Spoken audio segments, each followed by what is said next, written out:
Құрметті халайық, құрметті қазақ жұрты, бүгін сіздерге еліміз үшін, халқымыз үшін маңызды жаңалықты айтамыз. Алдымен видеоны осы жерден тоқтата тұрыңыз, каналға тіркеліп бізге қолдау білдіріңіз. Қазір жастарымыз орысша сөйлегенді сән көретіні жасыратын нәрсе емес. Алайда сол қазір жастарымыз болсын, анау билікте отырған депутатың бар, министрің бар, басқа да қаншама шенеуніктер орыс тіліндегі қаншама сөздің түп төркіні түркі тілдерінен шыққанын біле ме екен? Ендеше тыңдаңыздар. Орыстардың қазір корзина деп жүргені кәдімгі түркінің сөзінен шыққан екен. Ол былай: алтын ордалықтар, яғни біздің кезіндегі бабаларымыз орыс жеріне салық жинап барғанда, яғни біз оларды, яғни көшпенділер орыстарды басқарды ғой. Сол кезде сол орыстардың арасына салық жинауға барған біздің бабаларымыз қоржын деп өздерінің қоржындарын көрсеткен екен. Ал орыстардың әр сөзге а әріпін қосып сөйлейтін әдеті бар ғой. Корзин что ли деп аталарымыздың қоржынын алтын мен күміске толтырып беретін болған. Корзина, қоржин сөздерінің мағыналарында ешқандай айырмашылық жоқ. Қалта деген сөзіміздің өзі олардың билеушісіне лақап есім болып қойылған екен. Орыстардың Иван Калита деген Мәскеу билеушісі кәдімгі қазақ тіліндегі қалталы Иван деген сөзден шыққан. Сонымен қатар қазір сіздер солдат деп айтасыздар ғой, мысалы. Оны біз орыстың сөз деп айтамыз. Яғни солдат деген бұл орыстың сөзі шығар деп ойлауымыз да мүмкін. Бірақ сол солдат деп жүргеніміз кәдімгі көшпенділердің сөзі екен. Ол қалай? Ол былай: ат үстінде жүріп өмір салтын ұстанған біздің бабаларымыз екі сөздің қосылған атауынан, яғни салт және атты деген екі сөздің қосылған атауынан бүгін солдат, яғни салт атты деген сөзден шыққан. Солдат бұл салт атты деген сөз. Құрметті халайық, ғалымдардың айтуына қарағанда әлемде 6500-ден астам тіл бар көрінеді. Зерттеу бойынша әр 15 күн сайын бір тіл жер бетінен жойылады екен. Ойлап қарап отырыңыздаршы, 15 күн сайын жер бетіндегі бір тіл жойылып кетеді.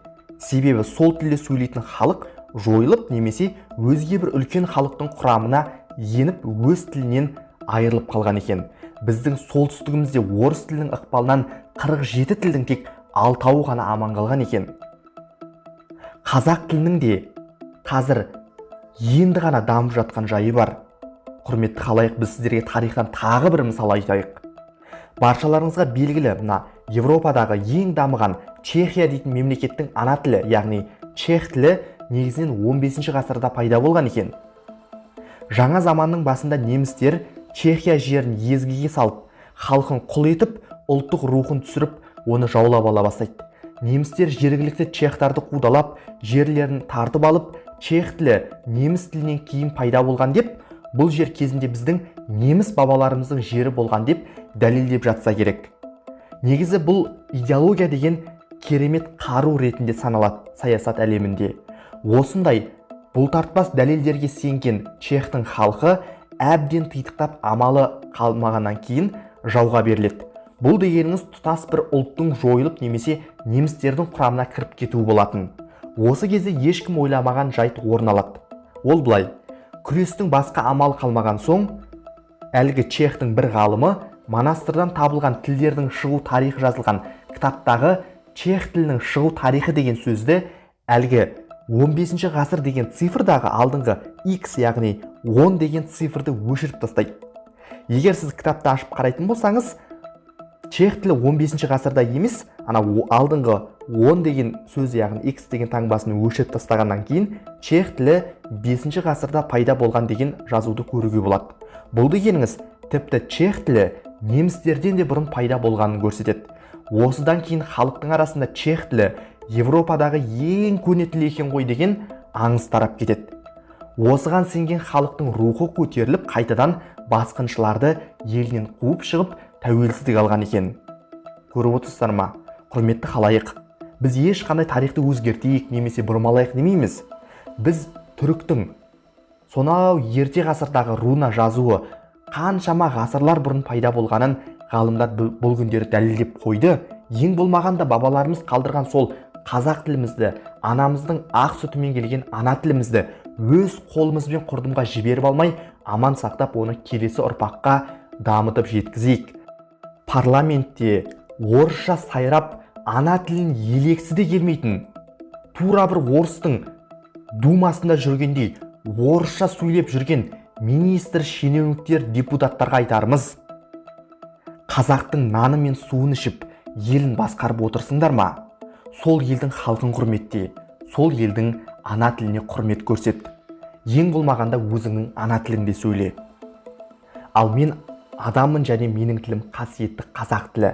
Мен қазақпын. Қазақ тілінің жанашыры болсаңыз, құрметті халайық, бізді қолдаңыздар. Қазақ тілі бір күндері биік-биік мінберлерден естіліп, үлкен, керемет, дамыған, мықты тілге айналарына мен сенемін. Себебі Абай мен Ыбырай сөйлеген менің тілім ешқандай тілден кем емес. Ал құрметті халайық, сіз осы сөздермен келісесіз бе? Егер келіссеңіз, бұл видеоны барлық таныстарыңызға таратып жіберіңіз. Қазақ тілі бұл менің анамның тілі.